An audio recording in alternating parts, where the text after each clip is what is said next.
నమస్తే, నేను Roja. Welcome to special debate. దక్షిణాది రాష్ట్రాలపై కేంద్రం వివక్ష చూపుతోందా? ఇక్కడి సొమ్మును ఉత్తరాదికి పంచిపెడుతోందా? సదరన్ స్టేట్స్కు అన్నింట్లో అన్యాయమే జరుగుతోందా? జనాభా నియంత్రణే శాపంగా మారిందా? మోడీ సర్కార్ చెబుతున్నదేంటి? దక్షిణాది పాలకుల వాదనేంటి? ఎందుకు కేంద్రంపై దండయాత్రకు సిద్ధమయ్యారు?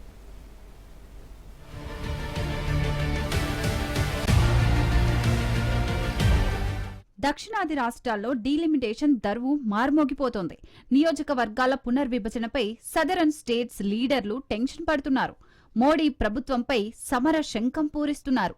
చెన్నై వేదికగా తమిళనాడు సీఎం స్టాలిన్ నేతృత్వంలో ఏర్పాటు చేసిన సదస్సుకు పలు రాష్ట్రాల ముఖ్యమంత్రులు, విపక్ష నేతలు హాజరయ్యారు.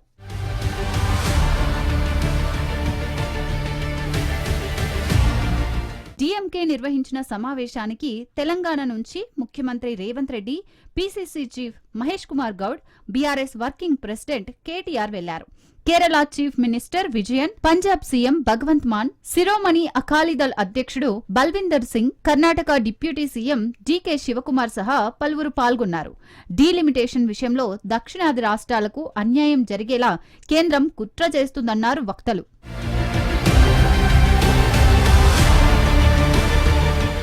దక్షిణాది రాష్ట్రాలన్నీ కలిపితే 165 ఎంపీ సీట్లు మాత్రమే అవుతాయి. మిగతా సీట్లన్నీ ఉత్తరాదికే పోతాయనే వాదన వినిపిస్తోంది డీఎంకే. డీలిమిటేషన్ వల్ల తెలుగు రాష్ట్రాలకు గట్టి దెబ్బపడే అవకాశం ఉంది. అందుకే జెండాలకు అతీతంగా కాంగ్రెస్, బీఆర్ఎస్ లీడర్లు చెన్నై మీటింగ్కు వెళ్లారు. వైసీపీ అధినేత జగన్ సైతం ప్రధాని మోడీకి లేఖ రాశారు. ఆ లేఖలో దక్షిణాది రాష్ట్రాల ఆందోళనను వెల్లడించారు. స్టాలిన్ చేస్తున్న పోరాటానికి తమ పూర్తి మద్దతు ఉందన్నారు సీఎం రేవంత్, మాజీ మంత్రి KTR. We have a big challenge facing the country. BJP is implementing a policy of demographic penalty. Since 1971, when India decided to adopt family planning as a national priority, South India has done very well, but big states in North India have failed. We become spectacular South. We achieved fastest economic growth, bigger GDP, higher per capita income, job creation, best infrastructure development, better governance, and best social welfare. We are one country. We respect it. But we cannot accept this proposed delimitation because of it will politically limit us. It will punish us for being performing states. We have to stop BJP for implementing any unfair delimitation. Sub-identity as Telangana, as Telugu. We also, while we want India to prosper, we also want our voices to be heard, and we also want to ensure that three most important things mentioned in the Constitution, equality, liberty and fraternity, as envisaged by Dr. Baba Saheb Ambedkar, are respected in letter and spirit. So we certainly are opposed to the tyranny of majority, to India being converted into a mobocracy and not democracy. We believe that states that have done exceptionally well should be incentivized, not penalized. Then I do believe that we have to remember one simple thing: stronger the states, stronger the country. Cooperative federalism should be the order of the day, not coercive federalism. Cooperative federalism will make India a superpower, not coercive federalism. Parliament లేదా assembly నియోజకవర్గాల సరిహద్దులను పునర్నిర్మించే ప్రక్రియే delimitation. జనాభా ప్రాతిపదికన ప్రజా ప్రతినిధులు ఉండేలా సీట్లు కేటాయించాలన్నది కేంద్రం ఆలోచన. ఇప్పటి వరకు 4 సార్లు 1952, 1962, 1972, 2002 ఏడాదిలో నియోజకవర్గాల పునర్విభజనలు జరిగాయి. డీలిమిటేషన్ ఆధారంగానే సీట్ల సంఖ్య పెంచడం, తగ్గించడం చేస్తారు. జనాభా ఆధారంగా విభజిస్తే దక్షిణ భారతదేశానికి నష్టం తప్పదని హెచ్చరిస్తున్నారు మేధావులు.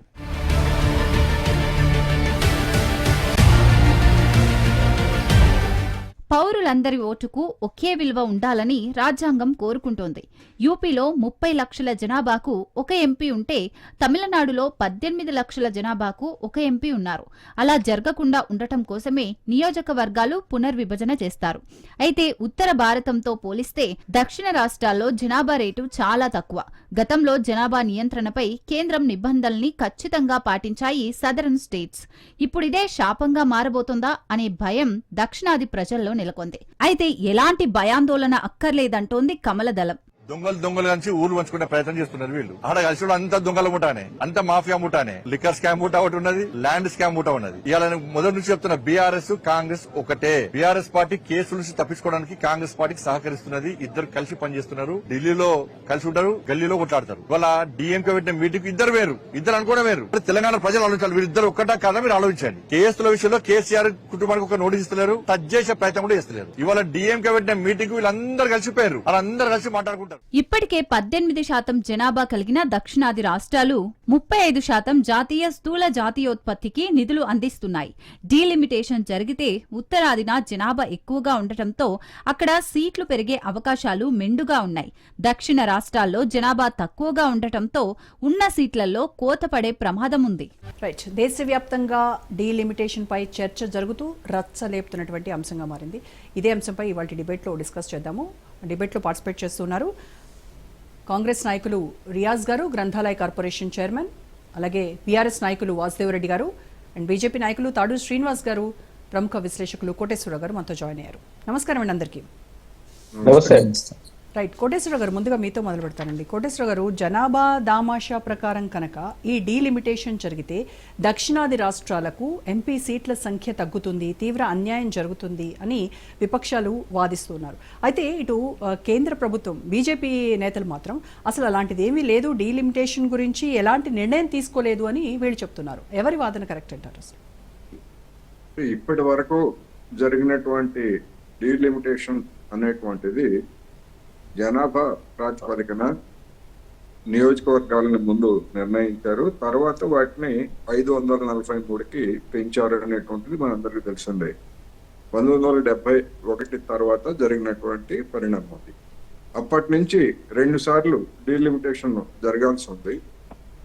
వాజ్పేయి గారి హయాంలో ఆ డీలిమిటేషన్ ని ఈ విధమైనటువంటి సమస్య కారణంగానే మరొక 25 సంవత్సరాల పాటు పాత విధానాన్ని, అంటే స్టేటస్ కోనే మెయింటైన్ చేస్తామనేటువంటి నిర్ణయంతో ఒక అమలు జరిపారు. ఆ అమలు జరిపింది 2026లో పూర్తిగా వస్తా ఉంది. ఆ గడువు తీరిపోతా ఉంది. అయితే సంఖ్యను పెంచలేదు కానీ నియోజకవర్గాల యొక్క సరిహద్దుల్ని అవసరమైతే మీరు మార్చుకోవచ్చు అని చెప్పేసి చెప్పారు. దానికి ఏ రాష్ట్రం కానీ ఏ పార్టీ కానీ దాన్ని ఏమి వ్యతిరేకించలేదు. ఉదాహరణకు ఉమ్మడి రాష్ట్రంలో 42 సీట్లు ఉంటే ఆ 42 సీట్లలో పెరిగినటువంటి జనాభా లేదా తరిగినటువంటి జనాభాకు అనుగుణంగా కొత్త నియోజకవర్గాలు ఉనికిలోకి వచ్చాయి. ఆంధ్రప్రదేశ్లో నియోజకవర్గాలు తగ్గాయి. హైదరాబాదు పరిసరాల్లో జనాభా పెరిగినటువంటి కారణంగా నియోజకవర్గాలు, పార్లమెంటు నియోజకవర్గాలు పెరిగాయి. అదే విధంగా అసెంబ్లీ నియోజకవర్గాలు కూడా పెరిగాయి. అదే ఆంధ్ర ప్రాంతంలో కొన్ని అసెంబ్లీ నియోజకవర్గాలు, పార్లమెంట్ నియోజకవర్గాలు అంతర్ధానమయ్యాయి.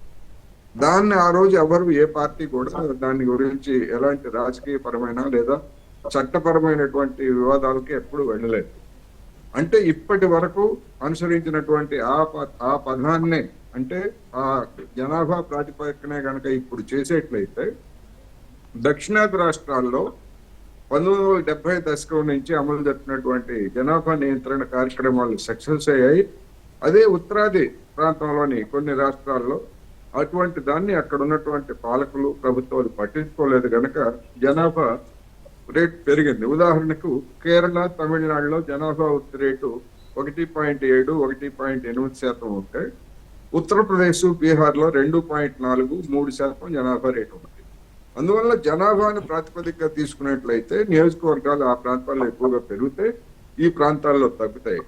ఈ తగ్గేటువంటి ప్రాంతాల్లో ఏదో ఇప్పుడు కొంతమంది చెప్తున్నట్టుగా ఏదో దక్షిణాదే కాదు, ఈవెన్ ఉత్తరాదిలో ఉన్నటువంటి పంజాబ్, హర్యానాలో, అదేవిధంగా ఉత్తరాఖండ్ లో కూడా జనాభా ప్రాతిపదిక చేస్తే నియోజకవర్గాలు తగ్గుతాయి. పశ్చిమ బెంగాల్, అదే విధంగా ఒరిస్సాలో కూడా తగ్గుతాయి అనేటువంటిది అందరికీ తెలిసినటువంటి సత్యం. అందువల్ల ఈ వివాదం మీడియాలోను, అదే విధంగా డిఎంకే కానివ్వండి లేదా అనేక పార్టీలు చర్చిస్తున్నప్పుడు అటువంటి దానికి తెరదించాల్సినటువంటి కేంద్ర ప్రభుత్వము ఇంతవరకు ఒక స్పష్టమైనటువంటి విధానాన్ని మేము ఇంతవరకు నిర్ణయం తీసుకోలేదు అని అంటే ఒక పద్ధతి. కానీ హోమ్ మినిస్టర్ అమిత్ షా గారు ఏం చెప్పారు, కోయంబత్తూరులో దక్షిణాదికి అన్యాయం జరగదు అనే మాట చెప్పారు. దక్షిణాదికి అన్యాయం జరగదు అంటే దాని అర్థం ఏంటి? ఉన్నటువంటి స్థానాలు యథాతథంగా ఉంటాయని, లేదా పెరిగినటువంటి స్థానాలన్నీ కూడా ఇక్కడ పెరగవు, ఉత్తరాదికి పెరుగుతాయని, ఈ విధమైనటువంటి చర్చ వచ్చిన తర్వాత కూడా నోరు విప్పాల్సినటువంటి ప్రధానమంత్రి మౌన వ్రతంలోనే ఉంది. అందువలన ఇప్పటికైనా చెన్నైలో ఇవాళ జరిగినటువంటి సమావేశానికి ముఖ్యమంత్రులు, అదేవిధంగా వివిధ పార్టీలకు చెందినటువంటి ప్రతినిధులు రాజకీయ రహితంగా, దీనిలో రాజకీయాలు లేవు. ఉదాహరణకి పంజాబ్ లో అధికారంలో ఉన్నటువంటి ఆమ్ ఆద్మీ పార్టీ ముఖ్యమంత్రి వచ్చారు, అక్కడ వాళ్ళ మీద పోటీ చేసినటువంటి అకాలీదళ ప్రతినిధులు వచ్చారు.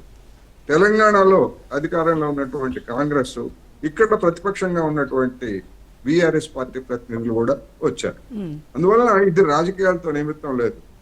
ఈ రాజకీయాలతో నిమిత్తం లేకుండా ఒక ప్రజాస్వామిక వాంఛను దక్షిణాది లేదా జనాభా పెరుగుదల నియంత్రణ అమలు చేసినటువంటి రాష్ట్రాల ప్రాతినిధ్యం తగ్గిపోతుంది, దీన్ని ఇది సరైనది కాదు అనేటువంటి ఒక ప్రజాస్వామిక వాంఛను వ్యక్తం చేయడానికి చేసినటువంటి సమావేశం సందర్భంగా బీజేపీ వాళ్ళు దాన్ని వ్యతిరేకిస్తూ తమిళనాడులో ప్రదర్శనలు చేశారు. ఏమనాలి దీన్ని? ఎవరు రాజకీయం చేస్తున్నట్టు? బీజేపీ రాజకీయం చేస్తున్నదా, లేకపోతే మిగతా పార్టీలు రాజకీయం చేస్తున్నాయా? అందువల్ల ఇప్పటికైనా ప్రధానమంత్రి గారు అసలు ఈ డీలిమిటేషన్ ప్రక్రియను ఏ విధంగా అమలు చేస్తారు, ప్రభుత్వం ఏమనుకుంటా ఉంది, ఎన్నికల కమిషన్ ఏమనుకుంటా ఉంది, ఏ ప్రాతిపదికను అనుసరిస్తారు అనే ఒక స్పష్టత కనుక ఇచ్చేట్లయితే ఈ వివాదానికి అంతటికి కూడా మరుసటి రోజు నుంచి తెరపడేటువంటి అవకాశం ఉంది. దాని మేరకు ఒక అఖిలపక్ష సమావేశం ఏర్పాటు చేసి ఇవన్నీ కూడా చేశారనుకోండి, ఎవరి పార్టీ ఎవరి సలహా వాళ్ళు ఇస్తారు. అలా కాకుండా ఇదే విధమైనటువంటి మౌనాన్ని కనుక పాటిస్తూ వాళ్ళు చేయదలుచుకున్నది చేయడానికి కనుక పూనుకునేట్లయితే రాబోయేటువంటి రోజుల్లో రాజకీయ ప్రకంపనలు అనేటువంటి ఏ విధంగా ఉంటాయి ఏమిటనేది మనం ఇప్పుడైతే చెప్పలేం. రైట్ అండి, ఓకే. బీజేపీ నాయకులతో మాట్లాడదాం. శ్రీనివాస్ గారు, ఇప్పుడు మన కోటేశ్వర గారు చెప్పినట్టుగా అమిత్ షా వ్యాఖ్యల్ని ఏ రకంగా చూడాలి అంటే, సీట్ల సంఖ్య తగ్గేటువంటి అవకాశం లేదు అని చెప్పారు, దక్షిణాదికి అన్యాయం జరగదు అని అంటే సీట్ల సంఖ్య తగ్గేటువంటి అవకాశం లేదనా ఏంటి దాని అర్థం? ఎందుకు కేంద్ర ప్రభుత్వం ఇప్పటి వరకు దీనిపైన ఎలాంటి ప్రకటన చేయలేదు, ఏ దామాషా ప్రకారం చేస్తారు అనేటువంటి ఒక క్లారిటీ ఇవ్వాల్సినటువంటి అవసరం ఉందంటారా లేదా? ఇప్పుడు ఒకటి మీరు గమనించండి, అమిత్ షా గారు వ్యక్తిగతంగా is a home minister of our country, తర్వాత మోడీ గారు is a prime minister of our country, కేంద్ర ప్రభుత్వం అని మూడు సంబోధించినారు. ప్రజలు ఎన్నుకున్న ప్రభుత్వం, ప్రజల విశ్వాసం చేత ఎన్నుకోబడిన ప్రజాస్వామ్యంలో ప్రభుత్వాలు చేస్తున్నటువంటి పనుల మీద మనం పొలిటికల్ వెండెట్టా, పొలిటికల్ ఇంట్రెస్ట్తో మాట్లాడడం, రేపు పొలిటికల్గా ఎట్లా మాకు గెయిన్ అవుతుందా కాదా అనే ఉద్దేశంతో ప్రతిపక్షాలు మాట్లాడుతూ ఉన్నాయి. ఇక్కడ మనం ఒకటి గమనించాలి, 1951లో ఏదైతే సెన్సస్ జరిగిందో 1952లో రీఆర్గనైజేషన్ అయింది, 1961లో సెన్సస్ జరిగితే 1963లో డీలిమిటేషన్ జరిగింది, 1971లో ఎవ్రీ డెకేడ్కు జరుగుతూ ఉన్నటువంటి సెన్సస్తో 1973లో డీలిమిటేషన్ అయింది. ఆ తర్వాత ఏమైంది? అప్పుడున్న ప్రభుత్వం ఏంటి? కాంగ్రెస్ ప్రభుత్వం. ఆ తర్వాత యూపీఏలో ఉన్న ప్రభుత్వం. కాంగ్రెస్ ప్రభుత్వం ఏం చేసింది? 1976లో ఈ డీలిమిటేషన్ని ఫ్రీజ్ చేసింది. 1976లో మన జనాభా సౌత్ ఇండియాలో ఏ రకంగా ఉంది, ఆ తర్వాత ఇప్పుడు తగ్గింది, 1973 తర్వాత తగ్గిందా లేదా అప్పుడు ఎంత ఉండే ఇప్పుడు ఎంత ఉండే అనేది మనం చర్చ చేద్దాం. ఆ రోజే చేస్తుంటే మరి సౌత్ ఇండియాలో పెరిగేది కదా. ఆ రోజు పేషెంట్కు ట్రీట్మెంట్ ఇవ్వకుండా ఇవాళ గగ్గోలు పెడితే ఎట్లా?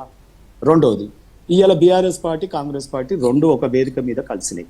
సరే కలవనియండి, వారిది ఏ రకమైన రాజకీయమో జనాలు ఇక్కడ చూస్తారు, తెలంగాణ ప్రజలు. సరే రెండు ఒకే వేదిక మీద ఒక ఇష్యూ మీద అక్కడ కలిసినాయి. కలిసినప్పుడు యూపీఏ ప్రభుత్వంలో బీఆర్ఎస్ పార్టీ ఉందా లేదా? అప్పుడు ప్రభుత్వంలో ఉన్నప్పుడు మరి కేసీఆర్ గారు మాట్లాడలేదు ఎందుకు? ఇన్నేళ్ళు సైలెంట్ ఎందుకున్నారు? ఇవాళ ప్రభుత్వంలో లేకపోతే ప్రజలు ఓడగొట్టి ఇంట్లో కూర్చోబెడితే వారికి ఏదో ఒక సమస్య కావాలి కాబట్టి దీన్ని పట్టుకొని ఇస్తా ఉన్నారు. రాహుల్ గాంధీ గారు ఏమన్నారు? ఇండియా కూటమిలో బీఆర్ఎస్ కనుక జాయిన్ అయితే మేము ఉండము అన్నారు కాంగ్రెస్ పార్టీ. ఇది ఒకటి రెండు ప్రాంతీయ పార్టీలు వీరిని కలుపుకుందామంటే. మరి ఈ రోజు రాహుల్ గాంధీ గారు మరి యాక్సెప్టెన్స్ ఇచ్చినారా వీరిని బీఆర్ఎస్ ని కాంగ్రెస్ ని ఒకే కూటమి మీద కలవడానికి? అంటే ఒక దగ్గర ఒక మాట, ఇంకో దగ్గర ఒక మాట, అంటే ఒక ఏ రకమైనటువంటి రాజకీయపరమైన నైతికంగా నీతి లేనటువంటి రాజకీయాలు ఎవరు చేస్తున్నారో మీకు అర్థమవుతుంది. మరి ఇవాళ కాంగ్రెస్ పార్టీ కనుక ఎవ్రీ డెకేడ్కి చేసినట్టయితే, ఈ డీలిమిటేషన్ చేసినట్టు అయితే ఇవాళ మమ్మల్ని ఇంత మీరు కొట్లాడాల్సినటువంటి పరిస్థితే రాకపోవు కదా. అంటే మీరు ఫ్రీజ్ చేసినట్టు మేము ఫ్రీజ్ చేయాలా? ఎన్నేళ్ళు ఫ్రీజ్ చేయాలి? డీలిమిటేషన్ వద్దా? మా మల్కాజ్గిరి కాన్స్టిట్యున్సీ ఉదాహరణకు తీసుకుందాం. మేము ఎన్నేళ్ళు ఈ రకంగా బాధపడాలి? ఇవాళ 2 ఎంపీలు అయితే రేపు తప్పకుండా జనాభా ప్రాతిపదికన. ఇవాళ డీలిమిటేషన్ మాట్లాడుతూ ఉన్నటువంటి వారు AP reorganisation committee, AP reorganisation act ఒకసారి చదువుకోండి. తెలంగాణలో ఎవరు అవునన్నా కాదన్నా 153 సీట్లు అసెంబ్లీ సీట్లు వస్తాయి కదా. ఇక మేము బీజేపీ వాళ్ళం ఎక్కడ నష్టపరుస్తా ఉన్నాం? రెండోది, హైదరాబాద్ లాంటి నగరం ఉన్నది.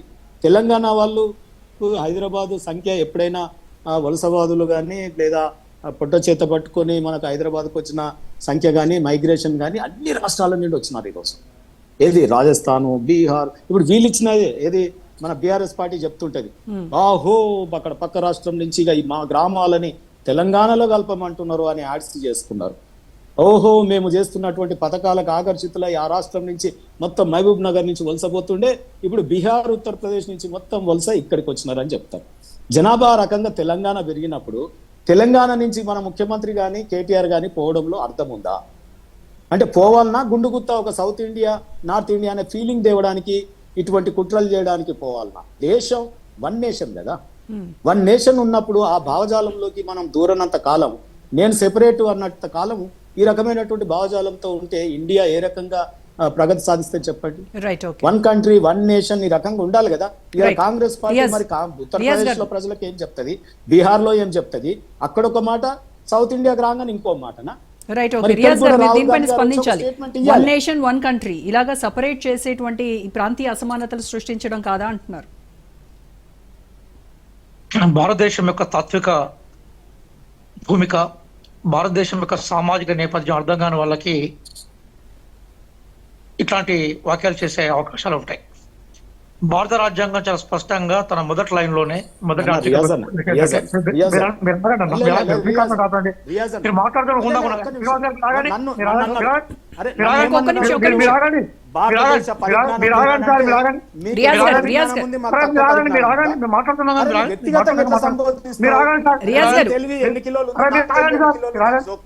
మాట్లాడే స్వేచ్ఛ లేదా? శ్రీనివాస్ గారు దయచేసి ఒక్క నిమిషం ఆగండి. రియాజ్ గారు ఒక్క నిమిషం.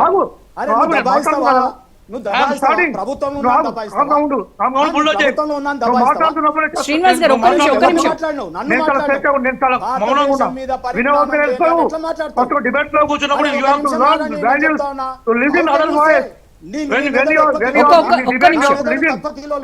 రియాజ్ గారు ఒక్క నిమిషం అండి. రియాజ్ గారు ఒక్క నిమిషం ఒక్క నిమిషం. రియాజ్ గారు, శ్రీనివాస్ గారు ఆయన ఏం మాట్లాడుతున్నారో ఒకసారి విందామండి. శ్రీనివాస్ గారి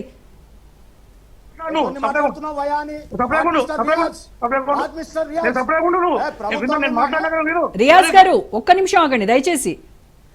ఎస్, శ్రీనివాస్ గారి ఎందుకు ఖండిస్తున్నారు ఒక్క నిమిషం క్లియర్ గా విందామండి. ఒక్క నిమిషం రియాజ్ గారు.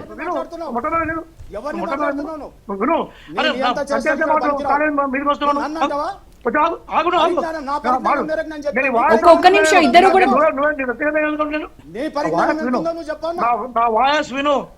శ్రీనివాస్ గారు ఒక్క నిమిషం దయచేసి ఆగండి. శ్రీనివాస్ గారు, let him complete please. So Riyaz గారు మాట్లాడినా నన్ను సంబోధిస్తున్నాను. ఒక్క మాట కూడా మాట్లాడలేదు మీరు. నేను మాట్లాడు విన్నాక నువ్వు మాట్లాడు అరు నేను ఎవడొద్దంటలే. విషయం ఏంటంటే మనకి భారత రాజ్యాంగంలో ఆర్టికల్ 1 చాలా క్లియర్గా ఏం చెప్తా ఉంటుందంటే India is A union of states అని చెప్తుంది. అంటే అనేక రాష్ట్రాలకు సంబంధించిన సమాఖ్యగా భారతదేశాన్ని వ్యవహరిస్తున్నాం. ఎప్పుడైతే భారత రాజ్యాంగం రాష్ట్రాలన్నిటి యొక్క కుడికే భారతదేశాన్ని భావించినప్పుడు భారతదేశానికి సంబంధించిన భాగస్వామ్యంలో అన్ని రాష్ట్రాలకు సమానమైన ప్రాతినిధ్యం ఉండాలి. సీలి చెప్పినట్టుగా democracy is a form of government where everybody has a share. భారతదేశం విషయానికి వచ్చినప్పుడు ఏమైందంటే భారతదేశం ఒక భిన్నత్వంతో కూడుకున్న ఒక మహోన్నతమైన దేశం. ఆ భిన్నత్వమే భారతదేశం యొక్క బ్యూటీ. ఇందులో అనేక రకాల మతాలు ఉంటాయి, అనేక రకాల కులాలు ఉంటాయి, అనేక భాషలు ఉంటాయి, అనేక సంస్కృతులు ఉంటాయి. ఎస్ ఈ భిన్నత్వాన్ని గౌరవిస్తూ భారతదేశ రాజ్యాంగం దాదాపుగా 75 సంవత్సరాల తన చరిత్రలో ఒక అద్భుతాన్ని క్రియేట్ చేసి ఈ దేశాన్ని కంటిన్యూ చేసే ప్రయత్నం చేస్తుంది. కానీ ఈ రోజు ఏమైపోయిందంటే భారతదేశంలో భిన్నత్వాన్ని గుర్తించేందుకు సిద్ధంగా లేని వాళ్ళు, భారతదేశం యొక్క భౌగోళిక వైవిధ్యం అర్థం కాని వాళ్ళు, భారతదేశం యొక్క స్వాతంత్ర సంగ్రామానికి సంబంధించిన ఫలితాలు అర్థం చేసుకునే వాళ్ళు ఈరోజు డీలిమిటేషన్ అనే ప్రక్రియ ద్వారా కొన్ని ప్రాంతాల ఆధిపత్యాన్ని మరికొన్ని ప్రాంతాల మీద రుద్దే ప్రయత్నం చేస్తున్నారు. రియాజ్ గారు, ప్రతి 10 ఏళ్లకు ఒకసారి జరగాల్సినటువంటి డీలిమిటేషన్ ను ఎందుకు కాంగ్రెస్ చేపట్టలేకపోయింది? 2 క్రైటీరియాస్ ఉన్నాయండి ఇక్కడ. మీరు బహుశా భారతదేశం యొక్క ఎకనామిక్ డెవలప్మెంట్ చూస్తే మీకు 2 అంశాలు కనపడతాయి. ఒకప్పుడు భారతదేశంలో మనకి ప్లానింగ్ కమిషన్ ఉండేది. ప్లానింగ్ కమిషన్ ఏం చేసిందంటే ఒక ప్రాంతానికి ఆ ప్లానింగ్ కమిషన్ టూర్ చేసి ఆ ప్రాంతంలో మనకు కనిపించే వనరులు ఏవైతే ఉన్నాయో ఆ వనరులు అంచనా వేసి ఏ అవసరాలు కాదన్న విషయం మీద నిర్ణయించింది. ఈరోజు ప్లానింగ్ కమిషన్ అయితే ఏం చేశారు, నీతి ఆయోగం తీసుకొచ్చారు. నీతి ఆయోగ్లో ఉన్న ప్రధానమైన లోపం ఏంటంటే జనాభా ఆధారంగా దేశానికి వచ్చే జీడిపి సంపదను పంపించేసే ప్రయత్నం చేస్తుంటారు. కాబట్టి ఈ రోజు ఏమైపోయిందంటే ఈరోజు తమిళనాడు, తెలంగాణ, ఆంధ్రప్రదేశ్, కర్ణాటక, మహారాష్ట్ర లాంటి రాష్ట్రాలు, పంజాబ్ లాంటి రాష్ట్రాలు దేశ జీడిపికి విపరీతమైన కాంట్రిబ్యూట్ చేసినా కూడా కేంద్రం నుంచి నీతి ఆయోగ్ ద్వారా మనకు వచ్చే అవకాశం లేకుండా అయిపోయింది. అంటే జనాభా ప్రాతిపదిక తీసుకోవడం వల్ల ఏమవుతుందంటే ఏ ప్రాంతంలోనైతే అభివృద్ధి ఉందో, ఏ ప్రాంతంలో సైన్స్ ఉందో, ఏ ప్రాంతంలో టెక్నాలజీ ఉందో, ఏ ప్రాంతంలో ఇండస్ట్రీస్ ఉన్నాయో, ఏ ప్రాంత ప్రజల శ్రమశక్తి అయితే భారతదేశం యొక్క జీడిపిని బ్రహ్మాండంగా కాంట్రిబ్యూట్ చేస్తా ఉన్నాయో ఆ ప్రాంతాలకు అన్యాయం జరుగుతుంది. అంటే శ్రమ చేసే వాళ్ళు కొద్దిమంది, సంపద ఇచ్చే వాళ్ళు కొద్దిమంది అయితే వాళ్ళ ఫలితాలు ఇచ్చేవాళ్ళు ఇంకోటి అయితే. అందుకోసమే భారతదేశంలో బీమార్ రాష్ట్రాలు అంటే బీహార్, మధ్యప్రదేశ్, రాజస్థాన్, ఉత్తరప్రదేశ్. ఇక్కడ రాష్ట్రాల్లో విపరీతంగా జనాభా పెరిగిపోతా ఉంది. దక్షిణాది రాష్ట్రాల్లో శ్రమ పెరిగిపోతుంది, జీడిపి ఫలితాలు పెరిగిపోతా ఉన్నాయి. కానీ నీతి ఆయోగ్ వచ్చిన తర్వాత ఏమైపోయిందంటే ఈ ఫలితాలన్నీ కూడా బీమార్ రాష్ట్రాలకు, సౌత్ ఇండియా నుంచి బీమార్ రాష్ట్రాలు పంచివేయబడతా ఉన్నాయి. రేపే కనుక ఈ డీలిమిటేషన్ కు జనాభా క్రైటీరియా తీసుకుంటే, అంటే ఇప్పుడున్న జనాభా 1971 తర్వాత ఉన్న జనాభాను క్రైటీరియా తీసుకుంటే బేసికల్ గా ఏమైతా ఉంటుందంటే మొత్తం ఉత్తర భారతదేశంలోనే సీట్లు ఉంటాయంటే ఒక సామెత ఉంటుందంటే అదేంటంటే అదర్ ఆఫ్ ఢిల్లీ జానా ఛాయతో లక్నో తరఫ్సే జానా హై ఉంటుంది. అంటే మీరు ఢిల్లీకి పోవాలంటే లక్నో గుండా పోవాలంటే అంటే అర్థం ఏంటంటే భారతదేశంలో ఇప్పటికే 80 సీట్లు ఉత్తరప్రదేశ్లో ఉంటాయి. అంటే ఉత్తరప్రదేశ్ ఎవరైతే గెలవగలుగుతా ఉంటారో భారతదేశం యొక్క సింహాసనం అంటే కేంద్ర ప్రభుత్వాన్ని వాళ్ళు అధికారంలో తీసుకునే అవకాశం ఉంటుంది.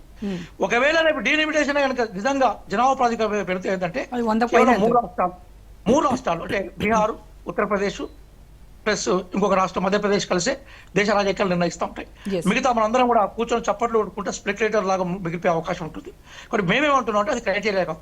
2 క్రైటీరియాలు మేము ముందర పెడతా ఉన్నాం. ఒకటి, if you want to make delimitation చేయాలని మేము కాంగ్రెస్ పార్టీగా మేము భావిస్తా ఉన్నాం. డీలిమిటేషన్ చేయాలనుకున్నప్పుడు జియోగ్రఫికల్ ఏరియాని క్రైటీరియా తీసుకోండి. ఒక జియోగ్రఫికల్ ఏరియాని తీసుకుంటే లడక్ ఉందనుకో, లడఖ్లో నిజంగా లడఖ్లో కానీ లక్షద్వీప్లో కానీ ఒక ఎంపీ సీటుకు సంబంధించిన జనాభా ఉండదండి అక్కడ. కానీ జియోగ్రఫికల్ ఏరియాని తీసుకొని లక్షద్వీప్ను ఒక పార్లమెంట్ సిటీ చేశారు, పార్లమెంట్ సిటీ చేశారు. ఒకవేళ కనుక భారతదేశంలో అన్ని ప్రాంతాల్లో కనుక మీరు ప్రాతినిధ్యం ఇవ్వాలనుకుంటే you take Geography as the criteria number 1. అది సాధ్యం కానప్పుడు 1971 జనాభా లెక్కలు ఏవైతున్నాయో దాని ఆధారంగానే ఇక్కడ ఏదైనా నియోజకవర్గాల సమస్య పునర్విభజన డీలిమిటేషన్ పూర్తి చేయని చెప్తున్నాం. This hour argument.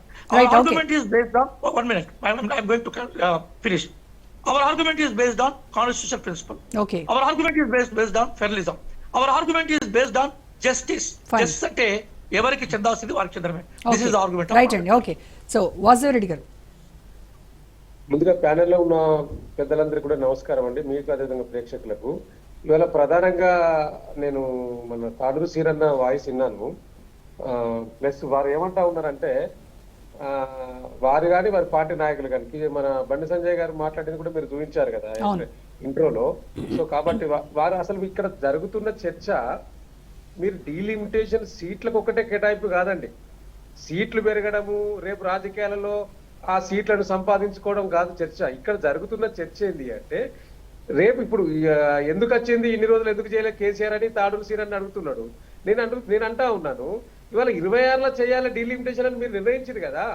మీరు నిర్ణయించారు కాబట్టి డీలిమిటేషన్ లో మీరు జనాభా ప్రాతిపదికన సీట్ల కేటాయింపు జరిగితే నాట్ ఓన్లీ తెలంగాణ, దక్షిణాది రాష్ట్రాలకు, సౌత్ ఇండియాలో ఉన్న స్టేట్లన్నిటికీ కూడా అన్యాయం జరగబోతా ఉన్నది. ఇది ఇప్పటికే మనం చెప్తా ఉన్నాం మనం. సో కాబట్టి మీరు డీలిమిటేషన్ 26లో చేస్తున్నారు కాబట్టి ఈ చర్చ ఇప్పుడు వచ్చింది. దీంట్లో ప్రధాన అంశం ఏంటి అంటే ఒక సీట్ల కేటాయింపే కాదండి, ఈ సీట్ల కేటాయింపుకు మనకు నిధుల కేటాయింపుకు రెండింటికి లింక్ ఉన్నది. అంటే సీట్లు పెరిగితేనే ఈ రాష్ట్రాల పట్ల కేంద్రము నిధులు ఇవ్వడంలో కొంత ఆలోచన చేస్తుంది. కానీ ఇప్పటికే ఇవాళ మన పెద్దలు చెప్పినట్టు వాస్తవంగా ఇప్పుడు ఈ దేశాన్ని సాకుతున్న రాష్ట్రాలు 5 అండి. అందులో దక్షిణ భారతదేశంలో ప్రధానంగా తెలంగాణ ఉన్నది, అదేవిధంగా తమిళనాడు ఉన్నది, తర్వాత కర్ణాటక ఉన్నది, ఉత్తరప్రదేశ్ ఉన్నది, ఇవి కూడా ఉన్నాయి. సో కాబట్టి అంటే సాగుతున్న రాష్ట్రాల్లో 5లో 3 రాష్ట్రాలు దక్షిణ తెలంగాణలో ఉన్నాయి. ఇవి బ్రహ్మాండమైన జిఎస్టిపి, దేశ జిఎస్టిపి పెంచడంలో, ఇక్కడ పన్నులు కట్టి కేంద్రానికి అప్పచెప్పడంలో ఈ యొక్క రాష్ట్రాల యొక్క పాత్ర చాలా పెద్దది. సో ఇప్పుడు జరుగుతున్న ఈ పరిస్థితుల్లో ఇలా దక్షిణాది రాష్ట్రాల యొక్క ఎంపీల సంఖ్య తగ్గితే రానున్న కాలంలో ఇప్పటికే ఉత్తరాది రాష్ట్రాలు దేశాన్ని హీరోలుగా నడిపిస్తూ ముందుకెళ్తా ఉన్నాయి. సో రేపు ఇంకా మన ప్రాతినిధ్యమే కోల్పోయే ప్రమాదం ఉన్నది ఇవాళ. అందుకనే ఇవాళ నేను ఇక్కడ పార్టిసిపేట్ అయ్యే పెద్దలు సీనన్న కానీ బీజేపీ నాయకులు కానీ నేను చెప్పేది ఏంటంటే ఇది పార్టీలకు అతీతంగా చర్చ పెట్టాల్సిన సందర్భము. కాంగ్రెస్ బీఆర్ఎస్ పోయింది కాబట్టి ఈ రెండు ఒకటే, లేకపోతే పంజాబ్ లో అక్కడి ముఖ్యమంత్రి గారు పోయిండ్రు, వారు కూడా కాంగ్రెస్ కి నెగిటివే, బీజేపీకి నెగిటివే. లేకపోతే కేరళ ముఖ్యమంత్రి కమ్యూనిస్ట్ కి సంబంధించిన ఆయనే. కానీ తమిళనాడులో జరిగినటువంటి సమావేశానికి హాజరైన పార్టీలందరూ అన్ని కూడా దొంగల ముఠా అని చెప్తున్నారు బీజేపీ వాళ్ళు. నేనేమంటున్నా రోజా గారు, నేనేమంటున్నానంటే ఇలా వారికి బండి సంజయ్ గారు కేంద్ర సహాయ మంత్రిగా ఉన్నారు. వారి స్థాయిని మరిచి మాట్లాడినట్టు అనిపించింది నాకు ఎందుకో. ఎందుకంటే వారు ఏది మాట్లాడినా దొంగల ముఠ అంటాడు, లంగల ముఠ అంటాడు, ఏది ఒక కన్స్ట్రక్టివ్ గా మాట్లాడే పరిస్థితి. ఇప్పుడు ఒక అవకాశం వచ్చినప్పుడు, ఒక పదవిలో ఉన్నప్పుడు ఆ ప్రతిపక్షంలో ఉన్నట్టు మాట్లాడితే కుదరదండి. ఒక స్థాయికి తగ్గట్టు మాట్లాడాలి. మరి అక్కడికి వేయండి కాబట్టి, రేవంత్ రెడ్డి కేటీఆర్ వేయండి కాబట్టి ఆ రెండు పార్టీలు ఒకటే అని అసలు కొట్లాడుతున్నది ఎవరండి? ఇవాళ కాంగ్రెస్ పార్టీ మీద ఈ రాష్ట్రంలో బీఆర్ఎస్ పార్టీ చేస్తున్నదా, బీజేపీ పార్టీ కొట్లాడుతున్నదా? ఇక్కడ ప్రజలు ఎవరైనా చెప్తారు కదా మీకు. బీజేపీ మొత్తం లోపల ఇట్లా పడుకున్నది. ఏ సమస్య మీద కొట్లాడింది? ఈ 15 నెలల్లో దేని మీద కొట్లాడింది? ఎక్కడికి రోడ్డుకి వచ్చింది? సో కాబట్టి నేను ఆ చర్చకు లోతుగా పోను. కానీ ఇవాళ జరుగుతున్న ఈ కేంద్ర ప్రభుత్వం తీసుకొస్తున్న ఈ డీలిమిటేషన్ విధానం వల్ల దక్షిణాది రాష్ట్రాలకు రాజకీయ ప్రాతినిధ్యం తగ్గడమే కాకుండా దక్షిణ ఉత్తరాది రాష్ట్రాల మధ్య అంతరం పెరిగే అవకాశం ఉన్నది. అదే విధంగా ఈ ప్రాతినిధ్యం ఉత్తరాది రాష్ట్రాల ప్రాతినిధ్యం పెరగడం వల్ల ప్రాంతీయ అసమానతలకు అవకాశం ఏర్పడే అవకాశం కూడా ఉన్నది. కాబట్టి డెఫినెట్ గా నేను ఒకటి అంటే మీరు రాజకీయం చేయను కానీ ఒక అంశం మాట్లాడతాను. ఇలా ఒక పేపర్లో చదివినాను నేను ఒక ఆర్టికల్. ఇలా పాకిస్తాన్ నుంచి బంగ్లాదేశ్ ఎందుకు విడిపోయిందండి? అదే విధంగా ఇవాళ బలూచిస్తాన్ కూడా గొడవలు అయితే ఉన్నాయి పాకిస్తాన్ రాష్ట్ర దేశానికి సంబంధించిన. అంటే ఇవాళ తారతమ్యం తీసుకొస్తున్నది ఎవరు? అసలు అసమానతలు చర్చ జరిగింది ఎక్కడ? ఇలా ఉత్తరాదికి దక్షిణాదికి వచ్చిన సందర్భమే కదా అసమానతలు వస్తున్నాయని. మీరు ఈ రాష్ట్రాలకు సరైన నిధులు ఇస్తే, దక్షిణాది రాష్ట్రాలకు మీరు సరైన ప్రాతినిధ్యం కేంద్ర ప్రభుత్వం ఇచ్చి కనుక ఉంటే ఇలా ఈ పరిస్థితి రాకపోవు కదా. ఇప్పటికే ఇస్తలేదు, రేపు ఇయ్యకుంటే ఎట్లా అనేది. ఇలా ఇప్పుడు వారు కేంద్ర హోంశాఖ సహాయ మంత్రి మాట్లాడిండ్రు, మేము సీట్లను తగ్గించము అన్నారు. తగ్గించమంటే పెంచమని కూడా అర్థం ఉన్నది కదా. అలా మీరు తగ్గే అవకాశం లేదు అంటున్నారు. తగ్గే అవకాశం లేదంటే పెరిగే అవకాశం కూడా లేనట్టే కదా. సో కాబట్టి అదే క్లారిటీ ఇవ్వమంటున్నారు కదా అందరూ. పెంచుతారా తగ్గిస్తారా అనేటువంటి క్లారిటీనే కేంద్రం నుంచి కోరుకుంటున్నారు అందరూ. ఇప్పుడు మేము ఏమంటున్నామంటే ఇవాళ కేంద్రంలో ఉన్న పెద్దలు ఎవరైతే ఉన్నారో దీని మీద క్లారిటీ ఇవ్వవలసిన అవసరం ఉన్నది. ఇది పోరాటంగా రూపుదిద్దుకోక ముందే కేంద్ర ప్రభుత్వంలో ఉన్న అమిత్ షా గారు కానీ, లేకపోతే దేశ ప్రధాని నరేంద్ర మోడీ గారు కానీ, లేకపోతే ఇంకా ముఖ్యులు 1, 2, 3 మెంబర్స్ ఎవరైతే హీరోలు ఉన్నారో అలాంటి వాళ్ళు ప్రెస్ ద్వారా లేకపోతే ఇంకో వేదిక ద్వారా మీరు డెఫినెట్ గా దక్షిణాది రాష్ట్రాలకు క్లారిటీ ఇవ్వాల్సిన బాధ్యత ఉన్నది. ఇది దయచేసి రాజకీయాలంగా చూడకండి. మీరు బీజేపీ నాయకులు కావచ్చు పార్టీగా, కానీ అంతకంటే ముందు ఇవాళ తెలంగాణ పౌరులు, ఇండియా పౌరులే, మనం భారతీయులమే. భారతీయుల తర్వాత సెకండ్ ప్రియారిటీ తెలంగాణ పౌరులం కదా. అంటే వితిన్ దక్షిణాది రాష్ట్రాలలో ఉన్నాం కదా. కాబట్టి ఇలా వారు అంటున్నారు విభజన జరిగితే మంచిదే కదా, డీలిమిటేషన్ మాకు 2 ఎంపీ సీట్లు వస్తాయి కదా, ఎమ్మెల్యే సీట్లు పెరుగుతాయి కదా. సో ఎమ్మెల్యే సీట్లు, ఎంపీ సీట్లు పెరగడానికి పక్కకు పెట్టండి. ఇప్పుడు మీరు మీ సీరన్ అంటాడు నాకు 2 ఎంపీ సీట్లు వస్తాయి అంటాడు. అసలు పెరుగుతలేవు అనేదే కదా చర్చ. ఎంపీ సీట్లు పెరిగితే గిరితే ఎంపీ ఎమ్మెల్యే పెరుగుతాయి కావచ్చు. సో కేంద్ర ప్రభుత్వంలో మనం నామ మాత్రంగానే ఉండబోతాము భవిష్యత్తులో డీలిమిటేషన్ లో కనుక సీట్ల సంఖ్య తగ్గితే. కాబట్టి కేంద్ర ప్రభుత్వం జోక్యం చేసుకోవాలి.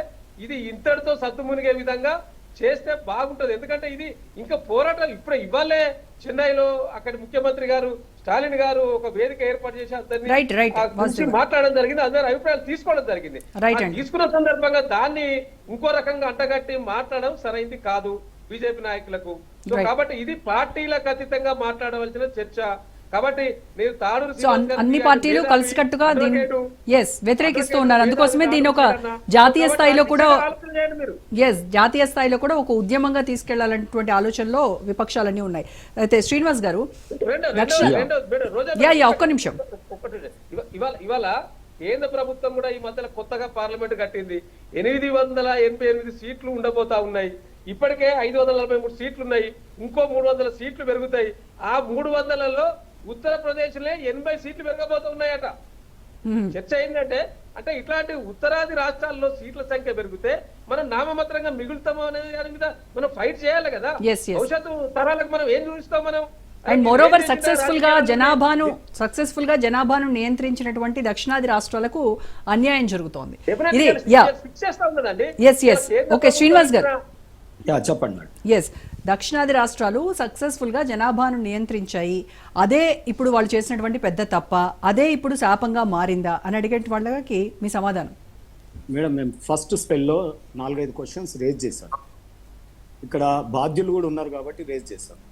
They are in the government. 42nd amendment constitution వచ్చినప్పుడు 42nd అమెండ్మెంట్ తీసుకొచ్చినప్పుడు కాంగ్రెస్ పార్టీ ఎందుకు ఫ్రీజ్ చేసింది?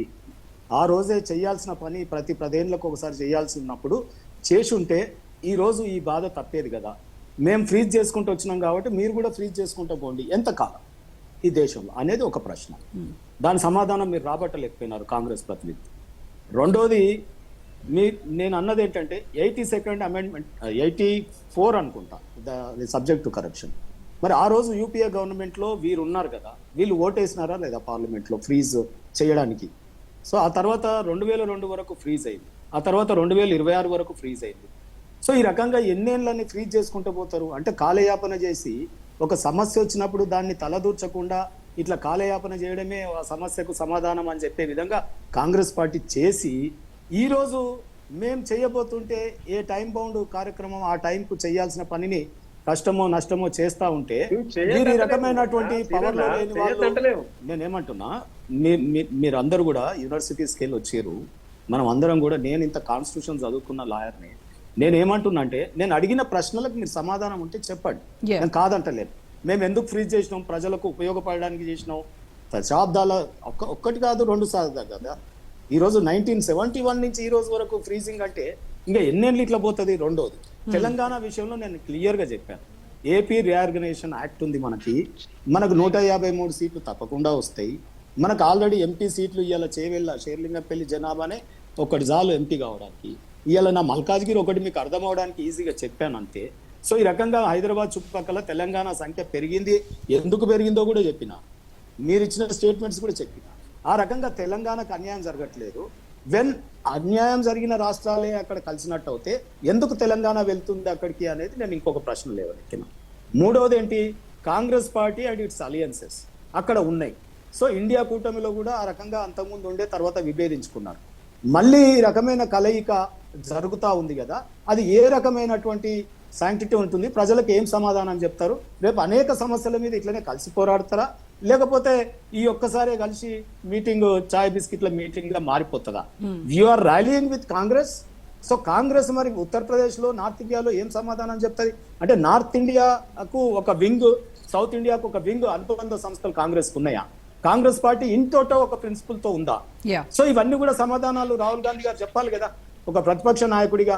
ఇవన్నీ ఏవి మాట్లాడకుండా మేము ఉట్టిగానే మాట్లాడతాం, ఈడ మాట్లాడడానికి వచ్చిన వాళ్ళకి మీకు తెలివే లేదన్నట్టు మాట్లాడితే ఇక మా విఘ్నులు, మా ప్రొఫెసరు, మా రియాజ్ సారు, అన్ని పుస్తకాలు చదివిన సార్కి మరి ఈ లాయర్ చదివిన ఆయన ఏం చెప్పాలో నాకేం అర్థమవుతలేదు.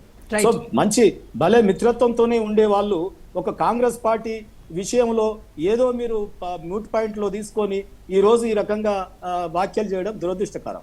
అయినా నేను ఏం చెప్తా ఉన్నా అంటే ఒకటే లాస్ట్ అండ్ లీస్ట్, మీరు చేసిన విధానాన్ని మేము అడాప్ట్ చేసుకొని ఫ్రీజ్ చేయమంటారా? ఎంతవరకు చేయాలి? లేదు అది కష్టమా నష్టమా చెయ్యాలనా అనేది ఒక అంశం. రెండోది సబ్జెక్టు కరెక్షన్. ఇంతకుముందు రియాజ్ గారు మాట్లాడుతూ జిఎస్టీని జనాభా ఆధారంగా పంచట్లేదండి. జనాభా ఎంతైతే మనం పంపుతామో, జనాభా కాదు ఇన్కమ్ బేస్డ్ గా జిఎస్టీ డిస్ట్రిబ్యూషన్ జరుగుతుంది. ఆ జిఎస్టీలో మనం ఎంత ఆదాయం నెరవేరిస్తే నీతి ఆయోగ్ అంత 42% మనకు వస్తుంది. ఇది మంచి మోడల్ అని చెప్పి ఇండియాలో ఆ రోజు కేసీఆర్ గారు కూడా నీతి ఆయోగ్ లో పార్టిసిపేట్ చేశారు, వారి సభ్యులు కూడా అనుకుంటా. సో నేనేమంటున్నా అంటే ఈ రోజు నీతి ఆయోగ్ని ఏ ఒక్కరు కూడా తప్పు పట్టలేదు. ఎప్పటికీ మేము చేసిన ప్రణాళిక ప్లానింగ్ సిస్టమే ఉండాలి అని అనుకోవడం కాదు. పరిణామ క్రమంలో దేశ ప్రజలు మమ్మల్ని కోరుకున్నారు. మేము చేసిన విషయం నీతి ఆయోగ్ తెచ్చినాక కూడా 2 ఎలక్షన్స్ జరిగినాయి. మళ్ళీ మోడీ గారు ప్రధానమంత్రి అయినారు. అదే రకంగా ఇక్కడ కూడా మొన్న 0 మార్క్స్ తెచ్చుకుని ఎంపీ సీట్లలో, ఎమ్మెల్సీ సీట్లలో కాంగ్రెస్ పార్టీ 0 మార్క్స్ తెచ్చుకున్న స్టూడెంట్, ఇవాళ ఎంపీ సీట్లలో బీఆర్ఎస్ పార్టీ 0 మార్కులు తెచ్చుకున్న స్టూడెంట్ మమ్మల్ని తప్పు పడితే మమ్మల్ని ఈ రోజు మీ టీచరు మీరు చేసే విధానం తప్పు అని అంటే ఇక ప్రజలు తెలుసుకుంటారు. అది ప్రజా కోర్టులో తీర్చబడుతుంది. రైట్ అండి. రియాజ్ గారు.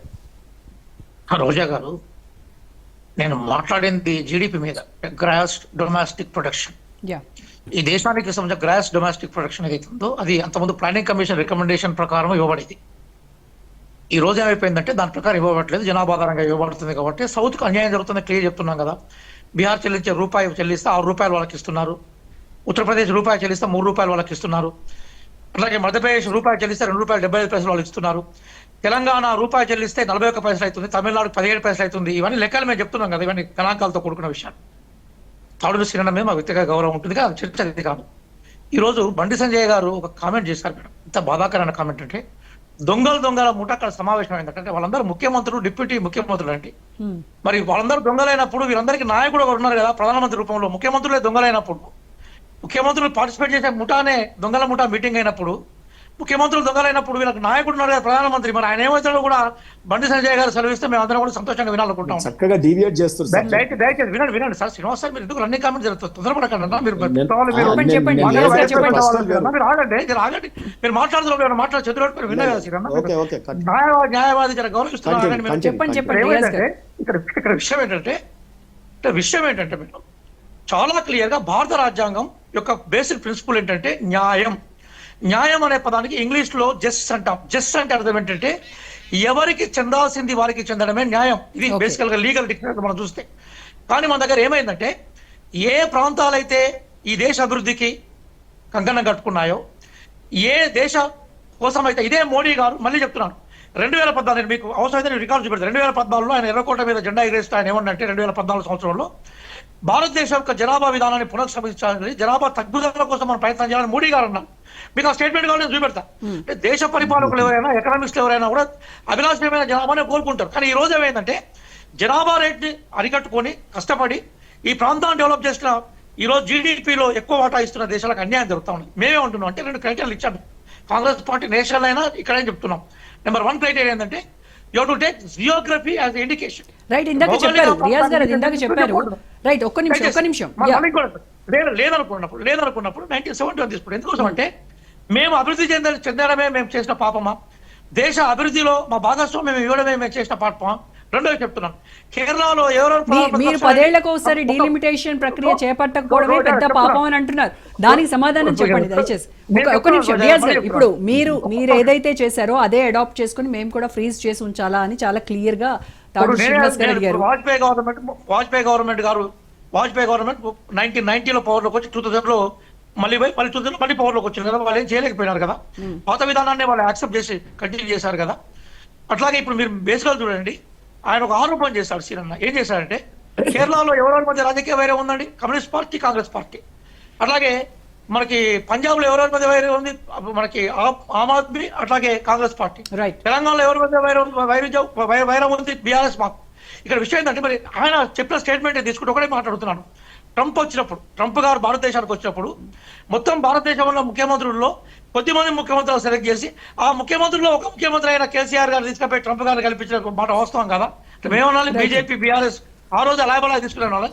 అది చర్చ కాదు. ఇక్కడ చర్చ ఏంటంటే విషయంలో సౌత్ ఇండియాకి అన్యాయం జరుగుతుందా, అభిలాషమైన జనాభాను మెయింటైన్ చేసిన పంజాబ్ లాంటి రాష్ట్రాలకు అన్యాయం జరుగుతుందా, న్యాయం జరుగుతుందని చర్చ చేస్తున్నాం. రైట్ రైట్ ఈ డీలిమిటేషన్ జవాబు తీసుకుంటే అన్యాయం జరుగుతుంది దాని మీద కరాఖండిగా రైట్ అండి ఢిల్లీలో కూర్చోమని చెప్పండి. So right, welcome back. So విశ్లేషకులు కోటేశ్వరరావు గారితో మాట్లాడదాం. కోటేశ్వరరావు గారు, దక్షిణాది రాష్ట్రాలు ఎక్కువ పన్నులు చెల్లిస్తున్నప్పటికీ కూడాను కేంద్ర నిధుల్లో వాటా మాత్రం తక్కువగా పొందుతుంది అనేటువంటి ఇప్పటికే కంప్లైంట్ ఉంది. అయితే ఇప్పుడు తాజాగా ఈ డీలిమిటేషన్ నిర్ణయంతో ఈ అసమానత ఏదైతే ఉందో అది ఇంకా ఎక్కువ అవుతుందేమో అనేటువంటి ఆందోళన కూడా ఉంది. రోజా గారు, నేను ఎవరిని Yes, అడిగారు? కోటేశ్వరరావు గారు. అయ్యా ఇప్పుడు మన తాడూరు శ్రీనివాస్ గారు సమాధానం చెప్పాల్సిన ప్లేస్ లో ఉండి ఆయన ఎదురుదాడి దిగుతున్నట్టుగా అనిపిస్తా ఉంది. గతంలో మీరెందుకు చేశారు, గతంలో చేశారు, అది తప్పే ఒప్పు, అది పక్కన పెట్టండి. వాజ్పేయి గారు ఎందుకు చేశారో మీరు చెప్పాలి. అది చెప్పకుండా మధ్యలో జరిగిందని చెప్పకుండా ఎప్పుడో 70లో జరిగినటువంటి దాన్ని ఆ రోజు జనాభా మొత్తంగా స్థిరంగా ఉంది కనుక ఆ రోజు చేశారు, ఫ్రీ చేశారు.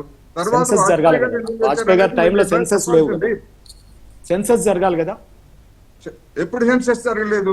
అవును, అప్పటికి వాజ్పేయి గారు టైంలో జరిగాయి సార్. శ్రీనివాస్ గారు, వాజ్పేయి గారు టైంలో జరిగినాయి సార్, జరిగినాయి. మోడీ గారు వచ్చాక జరగలేదు. 2001లో జరగలేదా? 2011లో జరగలేదా? 2001లో సెన్సస్ జరిగాయి, సెన్సస్ జరిగాయి. 2001లో ఎవరున్నారు? వాజ్పేయి గారు ఉన్నారు. వాజ్పేయి గారు 1999 నుంచి 2004 వరకు ఎవరున్నారు సార్? వాజ్పేయి గారు లేరా ప్రధానమంత్రిగా? మన్మోహన్ సింగ్ గారు వచ్చి 2004లో కదా. నేను ఏమంటున్నా, మీరు సమాధానం చెప్పాల్సినటువంటి వాళ్ళు ఎదురుదాడికి దిగి వాజ్పేయి ఎదురుదాడి ఏమున్నది దీంట్లో? మరి ఎదురుదాడి అదే మరి. మీరు వామపక్ష భావజాలంతో ఉండి కమ్యూనిస్ట్ లైన్ తీసుకుంటే నేను ఒక్క నిమిషం శ్రీనివాస్ గారు, ఒక్క నిమిషం మాట్లాడివ్వండి.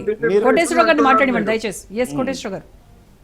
డీలిమిటేషన్ చేయొద్దా అని మీరు అంటున్నారు. ఆ ముఖ్య నరేంద్ర మోడీ గారిని చెప్పమనండి.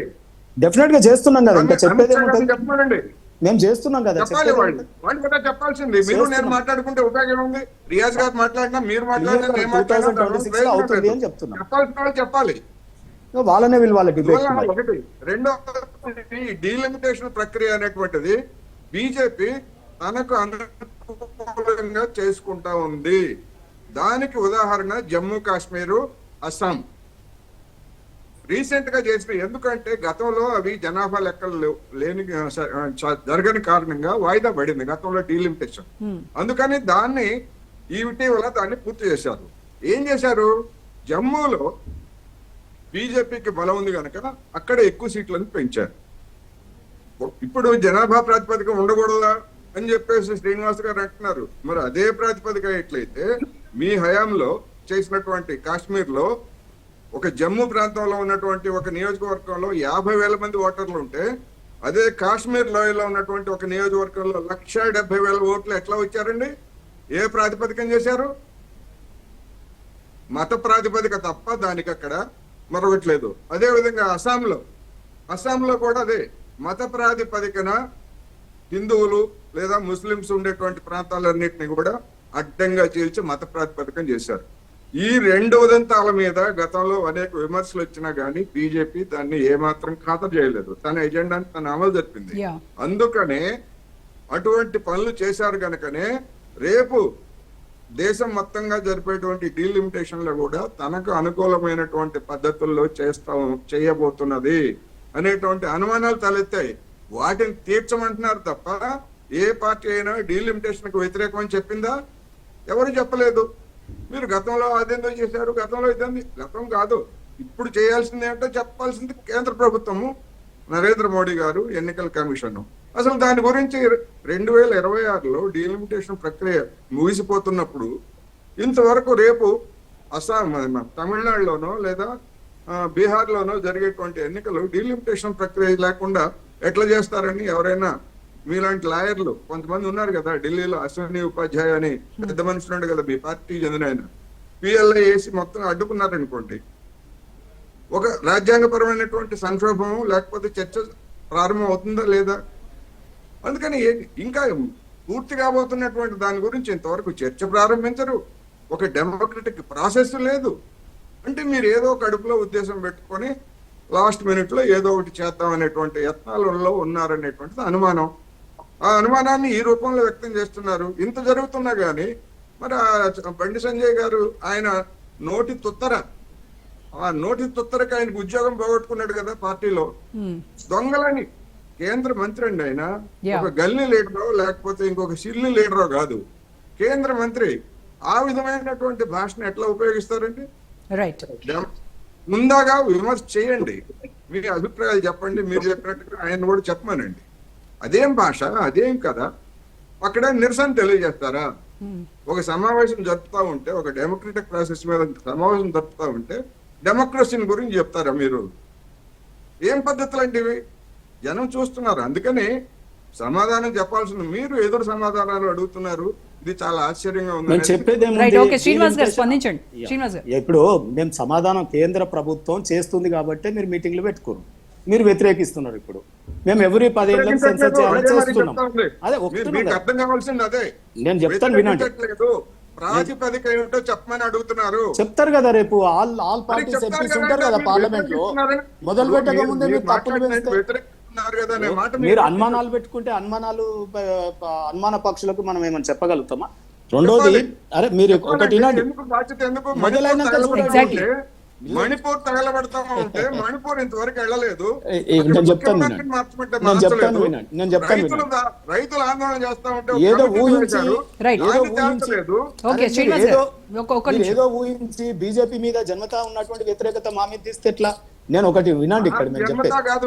మీరు కొత్తగా పుచ్చుకున్నారు. మీరు అదే కొత్తగా తెలుసండి, తీర్థం మీరు పుచ్చుకున్నారు. విశ్లేషకుడుగా మీరు వచ్చి కొత్తగా తీర్థం కమ్యూనిస్ట్ పుచ్చుకున్నారు. వాదన మీరు తీసుకున్నాడు. కొత్త పెచ్చగా ఒక్క నిమిషం ఆగండి, కొత్తగా కొత్తగా ఆగండి, మీరు నన్ను ఆ మాట అంటే ఆగండి. మీరు నన్ను ఆ మాట అంటే నేను ఒక్క మిమ్మల్ని నిమిషం. కొత్త పిచ్చగాడు అనాల్సి వస్తుంది. మీరు మీరు నేను- పిచ్చగాడు, మీరు రూపం తెలియని మరి కొత్త పిచ్చగాడు పిచ్చగాడు నేను అనాల్సి కాకపోతే వస్తుంది. ఏంటి? రూపం తెలియని బీజేపీ పిచ్చగాడు మీద అనాల్సి వస్తుంది. వ్యతిరేకత బీజేపీ ఏంటి? అనగానే మీ ఒక్క నిమిషం. ఒక్క నిమిషం ఆగండి సార్, మీరు ఆగండి, వాయిస్ మీరు మార్చాలా? ఆగండి, మీరు ఆగండి, అరే మీరు మీరు- ఆగండి, మీరు నన్ను- మీరు ఆగండి. శ్రీనివాస్ గారు. ఫ్రస్ట్రేషన్కి వస్తేనే వ్యక్తిగత దూషణలు వస్తాయి. మీరు ఫ్రస్ట్రేషన్ లో ఉన్నారు. శ్రీనివాస్ గారు దయచేసి సబ్జెక్ట్ మాట్లాడదాం, సబ్జెక్ట్ మాట్లాడదాం. కోటేశ్వర గారు దయచేసి ప్లీజ్. వాళ్ళు వ్యక్తిగత దూషణకు దిగుతారు. మసాలా లేనప్పుడు, సబ్జెక్ట్ లేనప్పుడు వ్యక్తిగత దూషణలకు దిగుతారు. అది మీరు చేస్తున్నారు. అరే శ్రీనివాస్ గారు, అరే, ఆగండి. శ్రీనివాస్ గారు, కోటేశ్వరరావు గారు నువ్వు ఏం అడిగినటువంటి మాట్లాడుతున్నావు? ప్రశ్నలకు సమాధానం నువ్వు చెప్పండి. ఏం మాట్లాడుతున్నావు? నువ్వు ఏం మాట్లాడుతున్నావు?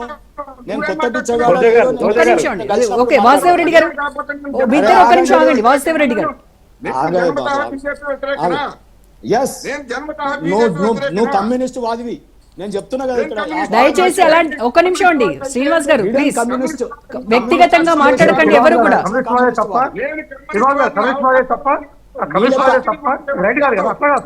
అదే అదేం తప్పు మరి.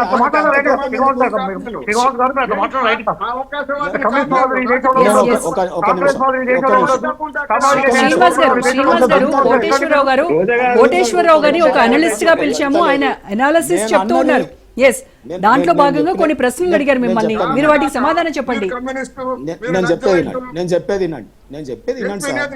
అదే చెప్పేది వినండి. ఫ్రస్ట్రేట్ కాకండి, చెప్పేది వినండి. Why frustration? వ్యక్తిగతంగా నువ్వు మాట్లాడుతున్నావు, వ్యక్తిగతంగా నువ్వు మాట్లాడుతున్నావు. ఇప్పుడు రెండోసారి మీరు మాట్లాడడం కొత్తగా. ఒక్క నిమిషం ఆగా బాబు. హలో, నువ్వు కొత్త బిచ్చగాడా? ఏదో ఎదురు పట్టినప్పుడు మాట్లాడు, ఎదురు పట్టినప్పుడు మాట్లాడవా? నువ్వే కొత్త పిచ్చగాడు అంటే ఎవరు పడేదే అర్థం కాదు. కొత్త పిచ్చగాడు అంటావా? ఒక్క నిమిషం. మీరు పడేస్తారు. కొత్త పిచ్చగాడు ఎవడరా? బిచ్చగాడు రియాజ్ గారు, నీ దగ్గర బిచ్చమాడుకున్నాం రా ఎవరన్నా? ఒక్క నిమిషం. శ్రీనివాస్ గారు దయచేసి ఆగండి. శ్రీనివాస్ గారు, శ్రీనివాస్ గారు, రియాజ్ గారు ఒక్క నిమిషం ఆగండి. వాసుదేవ రెడ్డి గారు ఫైనల్ గా చెప్పండి. ఒక్క నిమిషం శ్రీనివాస్ గారు ఆగండి. ఒక్క నిమిషం వాసుదేవ రెడ్డి గారు. ఏం మాట్లాడుతున్నారు? ఫ్రస్ట్రేషన్ వచ్చి ఇష్టం ఉన్నట్టు మాట్లాడినా మిమ్మల్ని చాలా ఇబ్బంది పెడుతుంది. ఒక్క నిమిషం ఆగండి శ్రీనివాస్ గారు, ఒక్క నిమిషం. నేను కాన్స్టిట్యూషన్ ప్రొవిజన్స్ అడిగినా, ఫ్రీ చేయడం అడిగినా, ఏం బిచ్చగాడు? నీ దగ్గర ఎప్పుడు అడుగుతున్నా నేను? బిచ్చగాడు? అరే బిచ్చగాడు అంటే ఎవరా పోయి? నువ్వేం వేసినావు నాకు? నువ్వేం వేసినావు చెప్పు. ఏం బిచ్చగాడు వేసినావా? బిచ్చం వేసినావు? ఒక్క నిమిషం ఆగండి. ఇంకా బిచ్చం వేసినావు రా బాయ్? ఒక్క నిమిషం ఆగండి. బిచ్చం వేసినావు? రైట్ అండి, వాసుదేవ రెడ్డి గారు.